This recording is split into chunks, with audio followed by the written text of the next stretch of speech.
This show is an encore presentation of the Faith Middleton Food Schmooze. Hope you enjoy this second helping. Off from my city, off from my home. We're flying up, no ceiling when we in our zone. I got that sunshine in my pocket, got that good soul in my feet. I feel that hot blood in my body when it drops. It's great to have you joining the party on the Faith Middleton Food Schmooze, inviting you to eat, drink, and be merry with us. We're in our culinary studio, as you probably know, at the Big G, Gateway Community College in downtown New Haven. 5 professional giant kitchens and all their equipment at our disposal because of Big G's culinary education program. And we have a television studio. Here's a fun show ahead. I challenged Alex Province, who's in our Phoenix, Arizona sister station, Public Radio KJZZ, to use Southwest flavors. And we can get them here to create a paella. And he has done it. Alex, I can't wait to talk to you about this. We taste test locally made, plant-based, vegan, in other words, cheeses and meats, Italian style, to see what they're like, and grilling tips plus a cookbook, terrific recipes from the Food 52 book called Any Night Grilling. In other words, the easy way. My treasured food buddies are here, senior contributors Chris Prosperi and Alex Province. And we have our special guests from Three Girls Vegan Creamery in Guilford, Connecticut, Tracy Alexander, Brittany Guerra, and Taylor Costin. Hey, everybody. Hey, Faye. Oh, this is a good crowd. Okay, I can't wait to do this. You know how we like to celebrate all of our colleagues in the food world, whether they're in print or on air or blogs. We love when we find something. And so this is one of those occasions. This time it is from Cooks Illustrated to cut watermelon that is so ingenious because you end up with a square of watermelon on a stick that is, you know, where the rind part, you can hold it in your hands. It's the most amazing thing. So here's what happens. You take one of those round hole watermelons at the supermarket, right, everybody? Yeah. And you cut it completely in half. Wow. Easy. And then you put the 2 halves flesh side down on your cutting board. Boom. They go. Nice and solid. Yeah. And so, Chris, I'm going to ask you to help me because you're an engineer. Yeah. And I can see it from here. So what are we going to say? So we cut across the top going left to right. Yep, straight down. Straight down. All the way through it. So your first cut's making slices. Yes, and then you go and what would you say they're away, half an inch away. An inch. Okay, so then you make slice. Another slice all the way down, another slice all the way down. Yeah. Then you want to switch directions. Yes. Not across, of course, but you want to go the other direction instead of left to right. Now you want to go back to front. Same thing, 1 inch. Yeah. So your whole thing has been cut into 1 inch by 1 inch sticks. Yeah, but they look like squares from the top, right? And then you just pull out a stick. And you are holding a watermelon stick. I love it. Yeah, it's like a watermelon popsicle. It is like a watermelon popsicle. It's not frozen, but that beautiful cold from the pass them refrigerator. around, right? Yeah. Coming up in our next couple segments, we're going to have something on grilling. Any night grilling. Remember, I just mentioned that. And one of the other things that Cooks Illustrated did was to tell you all the mistakes to avoid. And that means what I do, what all of you might do. And so I wanted to also credit them and also tell you a couple of things that they mentioned so that when you're grilling at home, I don't care whether it's a gas grill or a charcoal grill, these are the mistakes we make. Chris, do you know of one mistake that you make when you're grilling? Oh, yeah. Always I walk away. I see things and then I got to go away and I come back and I get distracted. Shiny things. Shiny things, thank you. My ADHD. Thank you, Alex. And I walk away and I leave the top down. And, I mean, you want a hot grill, but I can forget it. And then I'm like, oh, yeah, I'm going to go get my steaks or whatever and put it on the grill. And I open it up and the heat comes out. And I put stuff right on it and it just flames right up because the grill was like 850 degrees. I can outdo you because my thing is I know I've said on the show before that I've burned about maybe $25,000 worth of nuts. Yeah. Now, I realized after about $5,000 worth that I said, Faith, you can't do what Chris does and walk away and read the paper while they're cooking. You can't do that. You must stare at them. Yes. Good idea. I stare at them and I say, wouldn't it be interesting? I start thinking, wouldn't it be interesting if someone invented a way to protect bulbs that go into the ground when you're planting your garden? I mean, honestly, and I'm off and running. How would the production go on something like that? Meanwhile, I smell burning nuts. Flames coming out of my... So we're in the same boat. Okay, all right. So here's what happens with grilling. And Alex, I want to know if you have a mistake that you make. So let's say you've got a charcoal grill. They say, don't use lighter fluid. Use one of those chimneys where you Much put easier. newspaper in it. It just tastes better because the lighter fluid can taste weird. Yeah, I agree. Okay, so Or I everybody... have the perfect grill. They make them now where they're gas assist. So I take my charcoal, put it down on it. I hit a button. The gas lights up. wow. It gets the That's charcoal pretty going, cool. and then you turn the gas off. That's So really no cool. chimney necessary. No chimney. with your It's Weber grill. makes one. I love It's that. It's Okay. the best grill. Okay. Then when you've got the chimney, they say too much paper. People are putting in too much paper, which I do. It's ridiculous. It takes about I love 15... the smoke. So much smoke. You do, Alex.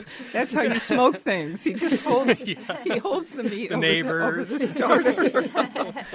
Okay. Here's a mistake that I make. They say that many of us, if you're doing one of those chimney starters, we pour the charcoal into the grill itself before it is fully as hot as it can get in the starter.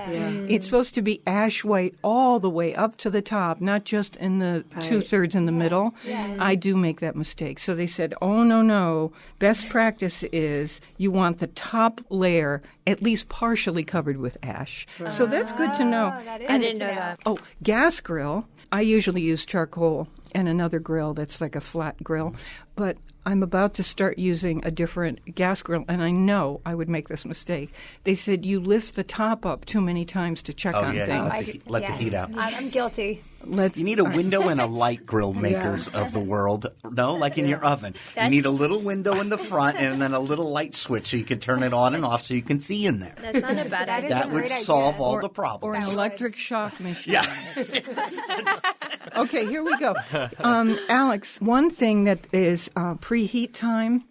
So if you're using charcoal, you really only need about 5 minutes once it's ashy looking because that is screaming hot. Right. Yeah. With a gas grill, it takes, with the lid down, 15 minutes. But you can go and prepare something, as you see when we get to Easy Night Grilling, the book that's coming up. So I thought those were great tips. Here's a great way to do grilled tomatoes. Alex, I don't know about you, but I usually fry them. I go inside and I fry them because I get afraid that the seeds and the juice is going to fall all over. So they said, no, the trick is cutting the tomato not top to bottom in half, but across the middle equator. It holds together. the seed pods somehow. Scientifically, I don't know how it works. You know, another thing you can do, though, and I have a little cast iron pan, not a real heavy one, but just a small one. I leave it on my grill. Yeah. So I saute right on the grill. Yeah. Oh, you know what my tip is? If you are using charcoal, make sure you open the bottom vent and you keep it clean. So left and right. No air in there. And So all the old ashes fall into the collection pan. Keep that clean. I've put the lid on and then walked away and then have come back to a fire that's kind of not hot. Yeah, Right. I know what you mean. It needs air from the bottom. Our vegan or plant-based cheese and meat taste testing is coming up, and our guests from Three Girls Vegan Creamery in Guilford, Connecticut, a mother-daughter team, are here in the studio. We have stuff all over the table. Can't wait to try this. Also, Alex, I issued you a challenge, and I am thrilled that you met this challenge. You're in Phoenix, Arizona now, a great deal of the month. Alex knows paella. Why can't you make a Southwest version of paella? If the Spanish in the countryside started out reflecting the region they're in, whether it's extra seafood or chicken, or it just occurred to me, could he do that? Okay, Alex, what happened? One, it came out really good. It was delicious. So I'll walk you through. Cooking paella, the secret is the rice and the broth, right? If you can cook the rice properly and you can season it properly with a good chicken stock or vegetable stock or seafood stock, you're 90% there. The rest of it is just kind of which direction, like a pizza, are you going to take it. So traditionally, you cook paella in the pan. First, you start off with your meats, and then you do your sofrito, which is like the tomato, the onion, the garlic, the peppers, and it's all done in that big flat paella pan. But as of late, I've been cooking it separately at the beginning. For example, I cook my sofrito in a frying pan inside. And then I'm cooking my chicken, which I'm marinating, outside on the grill. What are you marinating it in? Well, that's how I made this one Southwest. So I took all the Southwest flavors that I'm learning to love, like cumin, chili powder, and anchovy chili powder, and cayenne pepper, and I'm using hot Spanish paprika. They call it pimenton. Do you know what I'm talking about? Yeah. Oh, yeah. Comes in that cool can. Yeah. Now this chicken's like bright red and full of all that Southwest flavor. And now I grilled it a little bit outside. I then added my sofrito, which is, you can see on the recipe, it's onion, garlic, tomato, peppers. Mm-hmm. I added my hot chicken stock, my rice. This all goes into a paella pan outside on the grill. Or any kind of pan you have. Mm-hmm. The only caveat, Faith, is just make sure that the pan can hold enough liquid for the amount of rice you're putting in. Good So tip. you need It needs to be about 3-4 inches deep, your pan. So you stir it all up, the rice cooks. Once you add the liquid, don't stir it anymore. Wait 20 minutes, and then if you're going to throw on some peas or lima beans or green beans, those go in the last 20 minutes. The fish goes in the last, so it doesn't overcook.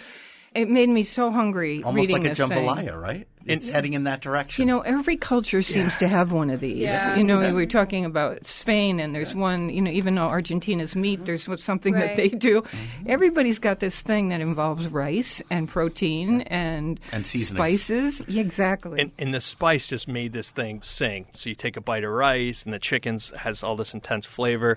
And so, Spanish food isn't really spicy. So what made the Southwest was now it had a kick to it. And you could, add some sliced jalapenos, fresh or out of a can on the top. Add some Tabasco, but it was delicious. Fresh limes on the side, so and you have glad. Southwest. Oh, yeah. So you'd make it Oh, again. that's a good idea, So Chris. anybody who likes Southwest, what he's describing, what Alex Province is describing, is a little too hot for you. Mm-hmm. It would be too many hot things for me.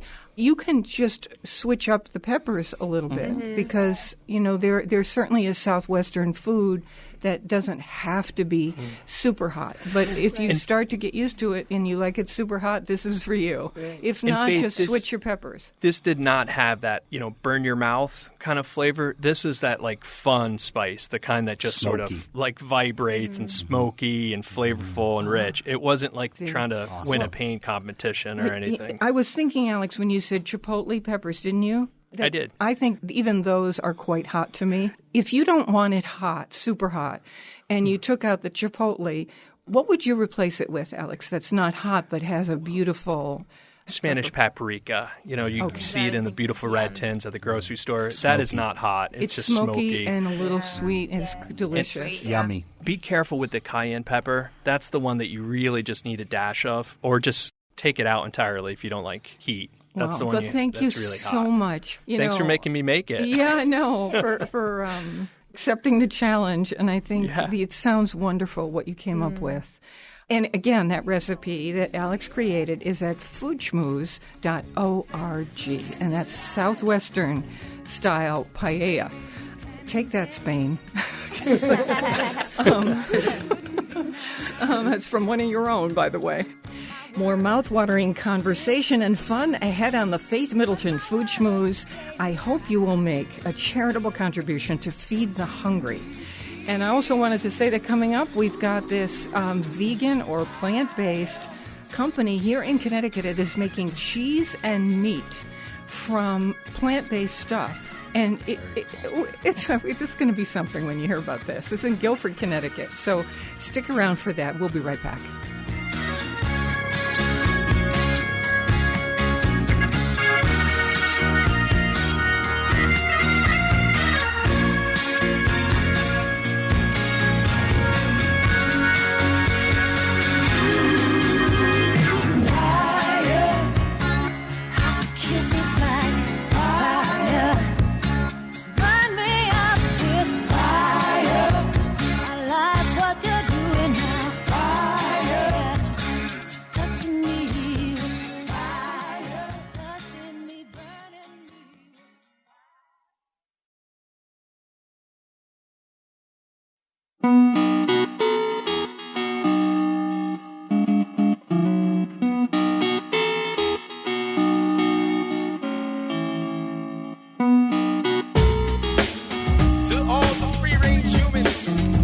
organic life forms everywhere. Hold your forks up with solidarity. Remember, you vote with your wallet, your dollar bills, your ballot. Alone is just a whisper, but together you can't stop it. OMG, it's the GMOs from the labs and the tubes where the fast foods grow. If you are what you eat, then I'm a UFO. Hope to God that my body still can decompose, cause I'm biodegradable. And you're biodegradable. You gotta stay biodegradable. But you find that the mind is highly persuadable. I'm Faith Middleton. You can sign up for our free podcast, copy of the show that arrives in your inbox wherever you want it every single week, and you can listen on your schedule. That's how podcasts work. Just go to foodschmooze.org, sign up once, and you are good to go. I'm with my treasured food buddies. We have Chris Prosperi, chef and co-owner of Metro Beast Restaurant in Simsbury, Connecticut. Wine broker Alex Province, who is at KJZZ, our sister public radio station in Phoenix, Arizona. And Robin Doyen-Aiken is our senior producer. Before I get to our special guests and tell you about, as promised, this plant-based cheese and meat, I want to tell you about something, and we all taste tested this about an hour ago. It is a red cocktail sauce. And a lot of things say all natural. What does that mean? Everything is Comes natural. from planet Earth. But what's very cool about this is that there is no high fructose corn syrup in this. It is gluten-free. It's just fresh horseradish and lemon. There are no artificial flavors, no preservatives. And I like it. It's called Merlot's, MERLO''S, cocktail sauce. And, of course, it's great on seafood, meat, and whatever you want to put it on. And it is made in Connecticut. Zingy. So we say... It's tasty. Yeah, very It's tasty. delicious. Heads up to them. And it's posted on our website, foodschmooze.org, Perfect for the summer. if you don't remember the thing. Yeah. This was a good setup as far as I was concerned for our next guest, right? Because this is a place that is open only on Sundays at the moment in Guilford, Connecticut. Now I know why they're open only on Sundays, because it takes so much work to do what they do. They are making aged artisan cheeses from plant-based materials, so from nuts and things they'll tell us about. They call themselves Three Girls Vegan Creamery. From Three Girls in Guilford, we have Tracy Alexander, the mother, Brittany Guira, and Taylor Costin, the daughters. It is Tracy who is really creating all these recipes. And the meat is... It's undescribable. For lunch, I had pastrami and a sausage sandwich, but there was no pastrami and no sausage. If they didn't tell me, right, if they just put the sandwich down in front of me and said, have a pastrami Reuben or have a sausage, sandwich, and I didn't know it wasn't meat, there was no way I could have told. Some of these things are, you try them in the supermarket and they've gotten some press, and you taste them and you say, right? I want to tell you something that Dave McCourt said, who is a friend of the show and also a helper here in the Gateway Kitchens. This got me. He said, if you were eating the sausage with your eyes closed, you would completely believe that you were having the experience of a real meat sausage, a real pork sausage. And pepperoni that really tasted just like pepperoni. And I could close your eyes and put that on a pizza.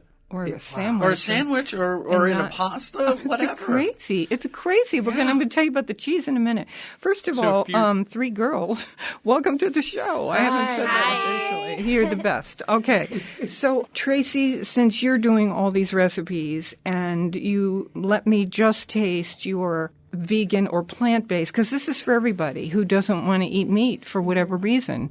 So vegetarians, you call yourself a vegan, whatever it is, these are all non-dairy products. Tracy, how are you doing that steak, these sausages, that pepperoni? What are you doing? Well, it's all born out of the fact that I love to eat. Being a vegan. And you're Italian. And I'm Italian. And so when I became a plant-based eater, I decided that I wasn't going to eat salads the rest of my life.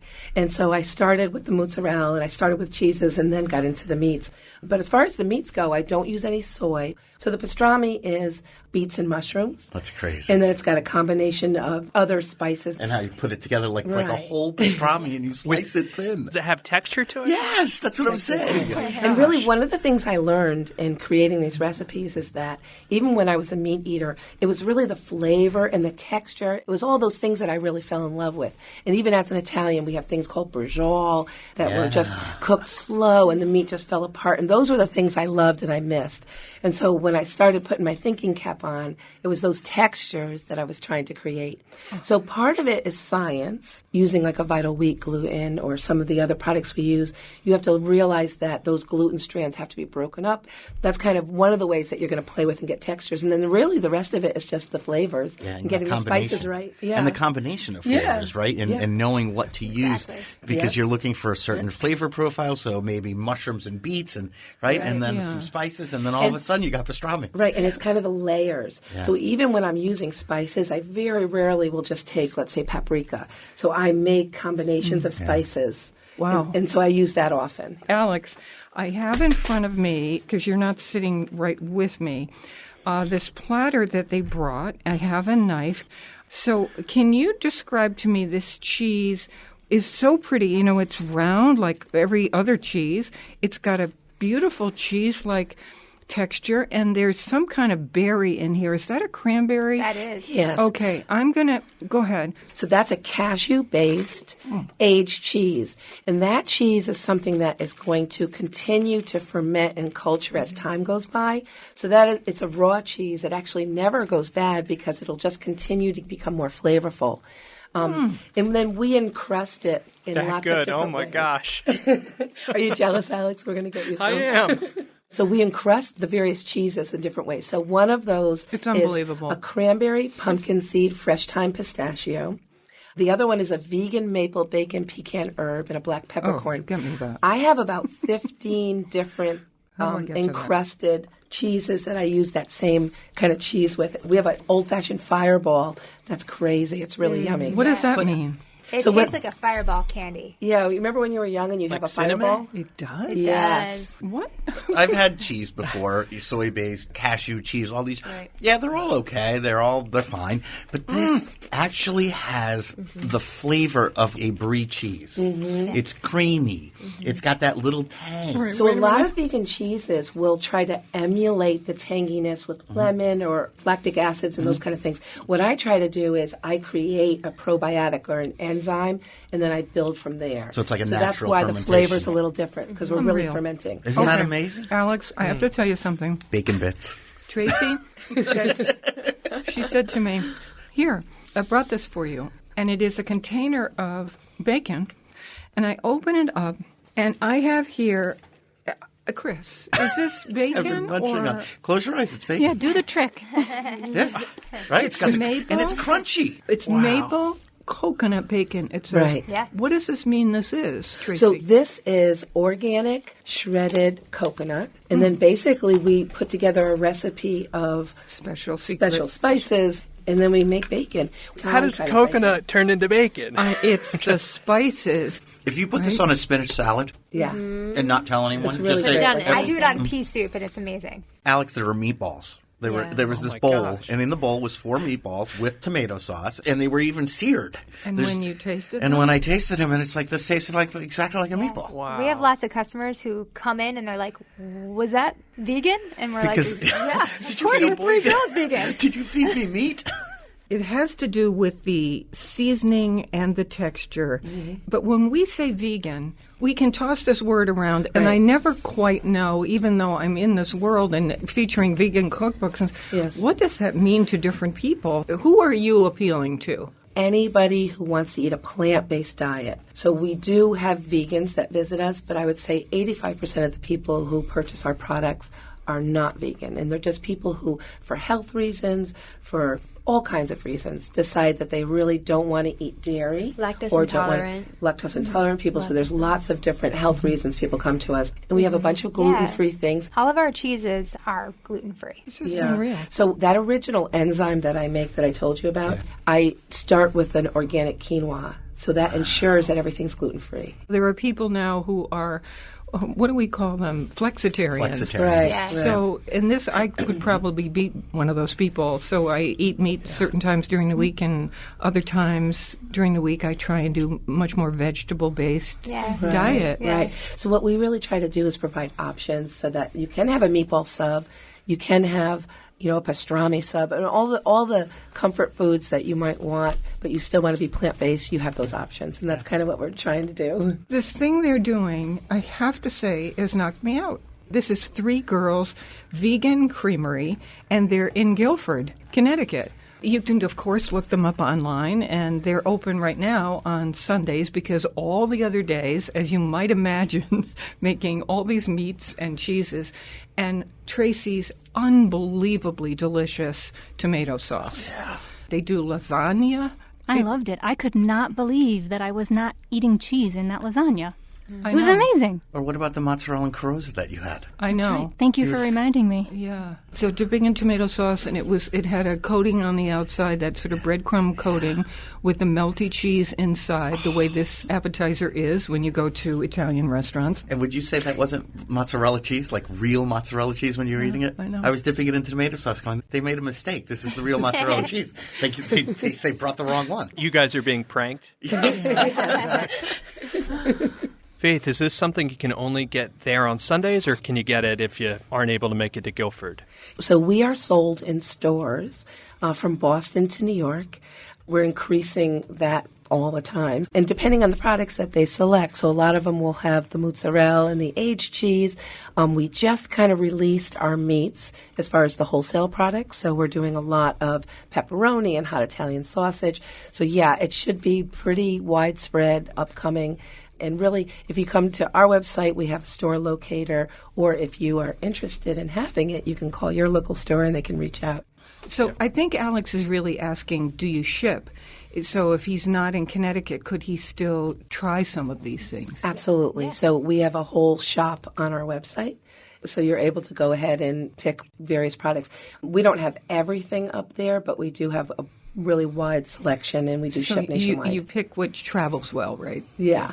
I really don't advise giving people, we're almost out of time here, but don't advise giving people food without letting them know what things are, because you never know. Somebody's got an allergy to something. Oh, yeah. But with this food, you want so much to just not tell a soul what's going on and just serve it. Right. Because when you get to the end and say to them, oh, by the way, this is all plant-based. I made pastrami sandwiches. I mean, so I don't recommend it, but I can see why you would suddenly want to be that person. So, I thank you all so much for coming in and doing what you do, because on so many levels it's so important. So, and to make something delicious, because I know, Tracy, you and I have in common that we love to eat. Okay, Tracy Alexander, Brittany Guerra, and Taylor Costin, Three Girls Vegan Creamery in Guilford, Connecticut. Coming up, we have this book that we love, Any Night Grilling. That's grilling the easy way for busy, busy people. Stay right where you are. We love the local. Please support your local food growers and food makers. To get the podcast free every week, to find all of our curated recommendations, go to foodschmooze.org, and don't go away. Then McDonald's got a farm, GMO. And on that farm he had a chicken and a cow, but what they do now you really don't want to know. Why must we label it organic when that's the way we've been growing it for 10,000 years? I think the farm factory should label honesty to admit to what they are genetically and chemically. Is there a bioengineer in the house? Is there a bioengineer? I need some help with this label. How do you say this? Calcium polyphosphates? Is this nutritional claim a fairy tale or a fable? Come chemical,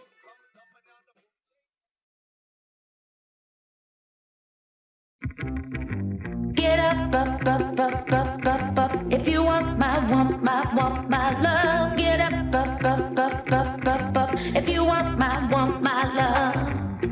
Fire, fire.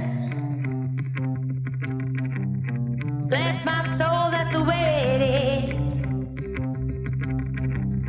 Bless my soul, I can't resist.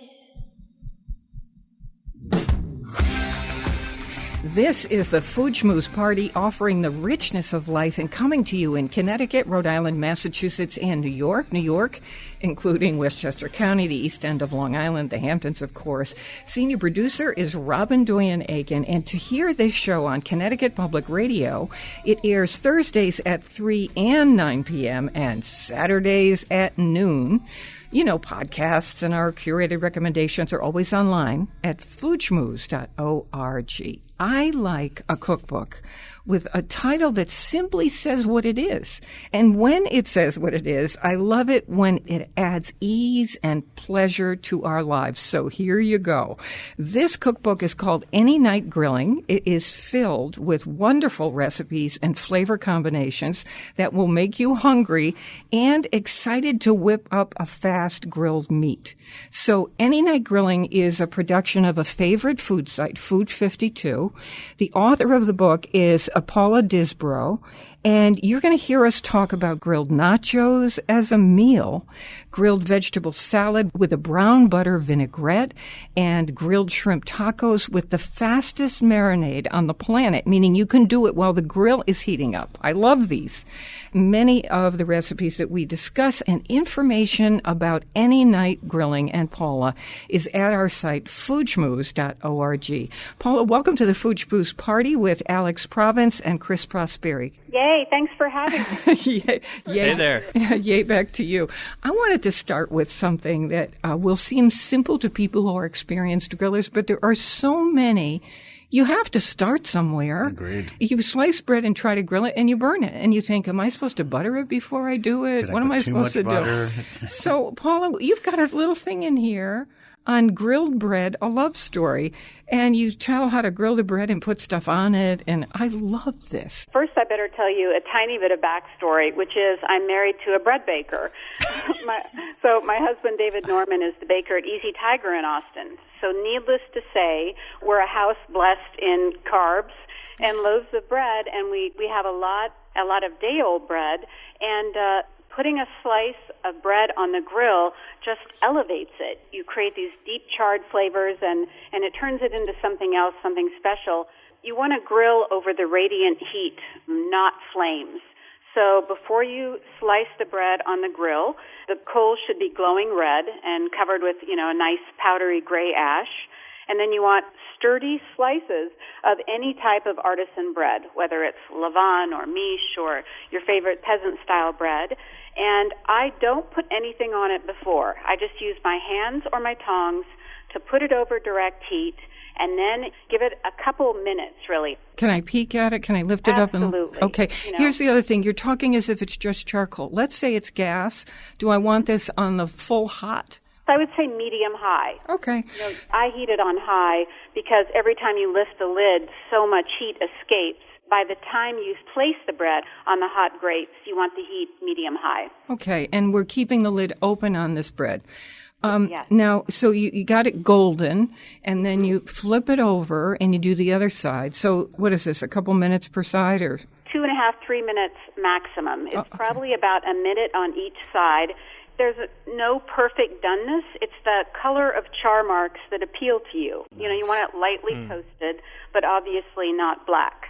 So Alex Province, who's on with us and is sitting in the Phoenix studio, has a thing that he grew up doing when he was growing up in Spain, and it's very much like what you do, Paula. So I want to emphasize that Paula slices about a half-inch a slice of bread and then puts it on the grill, both sides, till they're golden. She puts nothing on it. Now you do stuff to it. What do you do? And Alex, you're going to identify with this. When it comes off the grill, you've created this nice, sturdy crust and, the ragged, crisp edges around the bread. Then I take a clove of garlic, slice it in half, rub the cut side around the side of the bread, drag it across the middle. I typically do the edges just because they're so nice and crisp.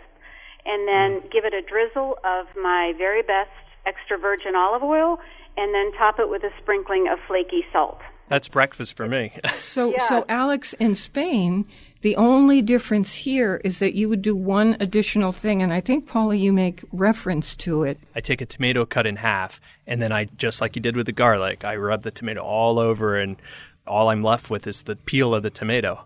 And then I do the olive oil and the sea salt on top. That's Catalan, right? The Catalans take credit for it, but it's all over Spain. I love that as well. And then your bread is like this beautiful rosy hue. Don't skip on the olive oil. And it's the kind of toast that elevates any meal, or it makes a meal paired with cheese and whatever you're pulling out, olives and radishes. It sounds crazy, but if you have that for breakfast with a good cup of coffee, the garlic and the coffee is just like hums in your mouth. It's so good. Totally trying that, Alex. Okay. Okay, so and then, Chris, this is one that you're going to want to try from Paula on our site. Grilled vegetable salad with brown butter vinaigrette. Well, brown butter is just so fantastic. And now you're putting it into a vinaigrette, and I was swooning over this recipe. You know, browning the butter until it turns the color of hazelnut skin creates this rich, nutty aroma that adds much more depth and flavor than regular melted butter. And do you do that in the house? If you have a nice, sturdy skillet, like a heavy stainless steel skillet, you certainly could do it on the grill.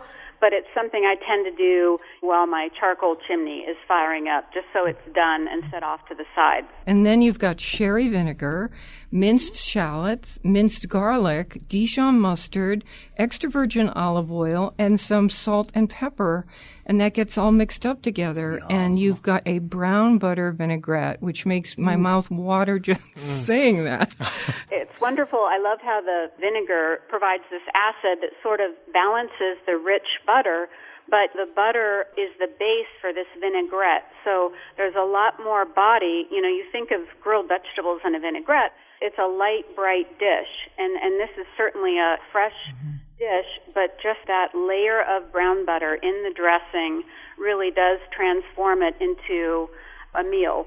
Yeah, so you cut up a head of cauliflower into the large florets, and you've got some baby carrots that you cut into bite-sized pieces, radishes you slice, and then olive oil, fun combination, salt and pepper, a little bit of arugula, and some mint. And then once these vegetables, they're, dark brown and have got great grill marks, right, Paula? Those come off the grill and we mix all this together? Yes. One of the important things is I approach almost every recipe in the book, Faith, with a two-zone fire. I bank the coals to one side of the grill, creating direct heat, immediately above. And on the other side, there aren't any coals. And so that's your indirect zone, and it's your safety net for anything you're cooking. So when you're placing those nice, meaty cauliflower florets cut side down over direct heat with your other vegetables, and when you see the grill marks that you like, you can flip them. If they're darkening too quickly before they're getting a chance for the interior of the vegetable to cook, just slide it on over to the indirect side. And that's when you can use your tongs or a paring knife to check doneness and get that perfect al dente texture. Can I just jump in and say right here as an encouragement, if you start hearing anybody, all of us included, talking about the super hot spots on a grill and these are high and these are low, and the whole thing sounds like, oh, I'm going to ruin things. Paula really presents this holding your hand. It is simple. There's a very hot part of your grill, and there's a less hot part, even sometimes just warm. And so to sear things, you go in the super hot part and cook them faster, and then you start moving them over so they don't burn. Every once in a while, I will go into a restaurant, and I probably do it once a year, and I order that big mess of nachos with all the stuff. And we love that. And I think it is the most fun. I wish I could do it all the time, but so here. Gotta go down hard once in a while. So here's a recipe in your book called Any Night Grilling for grilled corn nachos, and this can be a meal. And it doesn't have so much junk that you would feel terribly guilty, yet it's got a richness to it and good stuff where you think, oh, yes, I get to eat this. So tell us about this, Paula. It's fun, Faith. I'm raising my young kids in Austin, Texas, and they're both little native Texans, and that sort of delicious food is all around us. And as a parent, I just feel like once in a while you got to say yes to nachos for dinner because it's fun and everyone loves them and it feels like a little bit of a party. And so this tends to be like a Sunday night dinner for us. What I do to sort of feel less guilty about a mountain of chips and cheese is I char ears of fresh corn on the grill just until they get blackened char marks in places and the corn starts to release its juice. And then I also char some cherry tomatoes. I take the corn off the cob and toss it with a little lime juice, salt and pepper, and get the tomatoes in there. It lightens and brightens the dish. There's fresh cilantro and some good, I believe there's some cotija and some Mexican melting cheese or jack cheese. They always disappear quickly, served alongside your favorite salsa. And it's a very festive meal. So in certain Mexican restaurants, I know where Alex is and where I am, because there's a very good Mexican section in my supermarket, there's this thing called crema. And so you can use sour cream if you don't have it in your market, and you drizzle it over the top of this thing. But what is crema?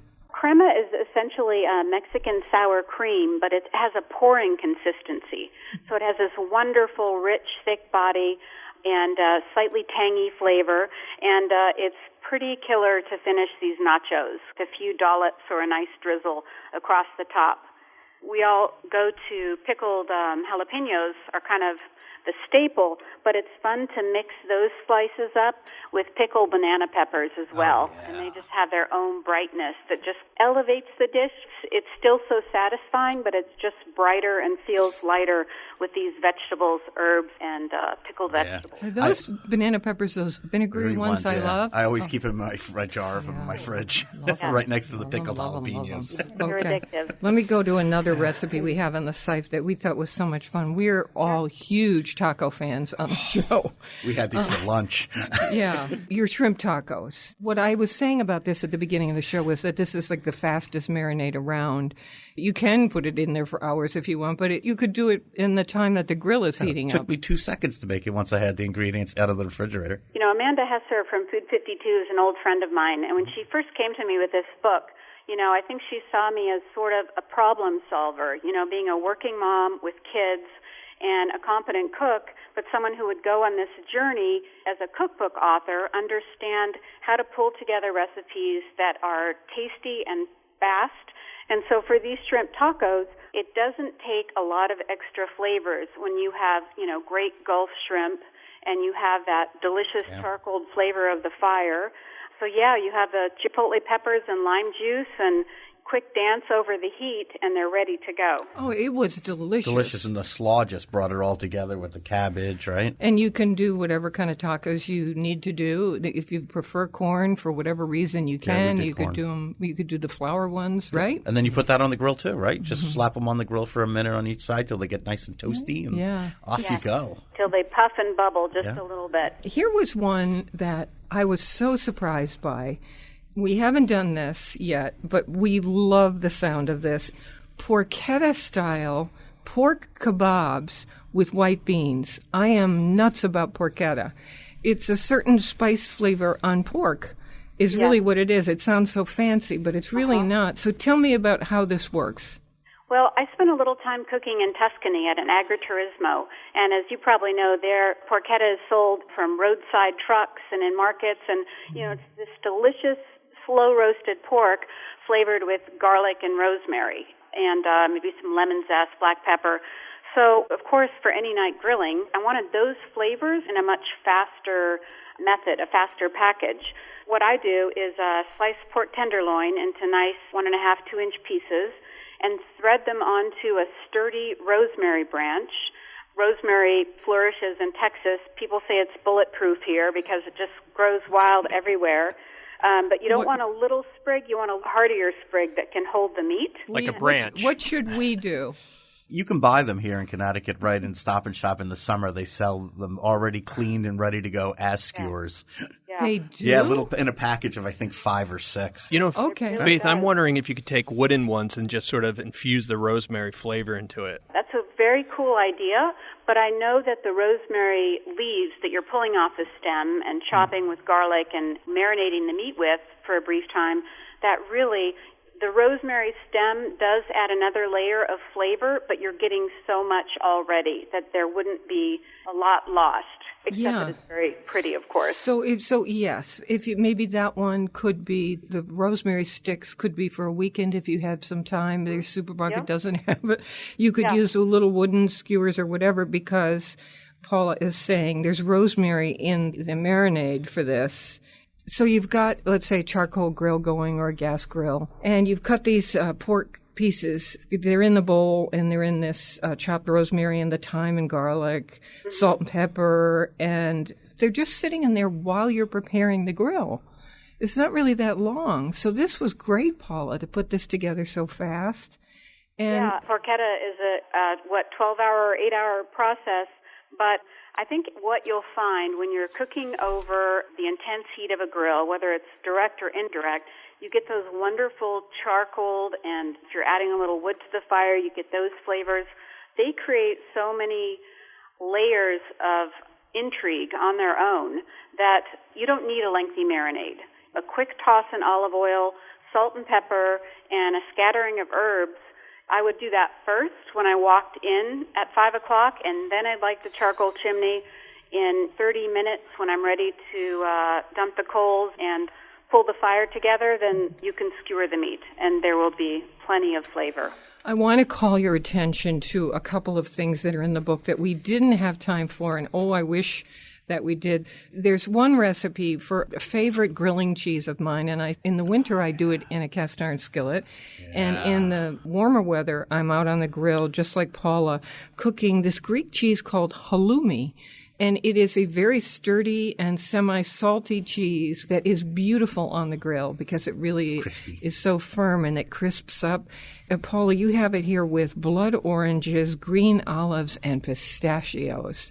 That sounds crazy good. Once you fall in love with halloumi, right, you realize that it's such an underutilized cheese for most of us because it holds up so beautifully under intense heat, and it's a fun process to watch because I typically do it on a vegetable grate just for a little precaution so it doesn't fall through the grates, but you could put it directly on the grill. But it's fun to watch the outside sizzle and toast and develop this crispy exterior and grill marks, and the inside just starts to yield a little bit and bubble and soften, but it holds together, and it's very easy to flip. Mm-hmm. It is really good, and a good slice of it is your essential protein, because it's not as expensive as a fine French cheese, but there are, some of the Greek import stuff is a little bit higher priced. Well worth it. So it could be $9, right? But you're slicing it up and putting those slabs on the grill or the grate that Paul is talking about. Thank you so much for doing a book like this, because I'm your person. I don't want to go through a lot of fuss on a weeknight, and sometimes that's true on a weekend too. So I really appreciate this. You want the fun of grilling. I mean, that's the other part. It's just a blast to be out there and connect with the evening and have all the sensory experience of the smell and the sound of the fire and the sizzle of whatever you're cooking up for your family and friends. Exactly. Paula Disbrowe, chosen by Food 52 to create this cookbook called Any Night Grilling. Many of the recipes we're featuring and book information is posted at our site, foodschmooze.org. Paula, thank you. Enjoyed it. Thanks, everyone. Okay, take care. Bye. Okay, say hi to Amanda for me. We are on Connecticut Public Radio Thursdays at 3 and 9 p.m. and Saturdays at noon, and weekdays I hope you'll listen for my 60-second food schmoozes. Never eat more than you can lift. In New Haven, I'm Faith Middleton.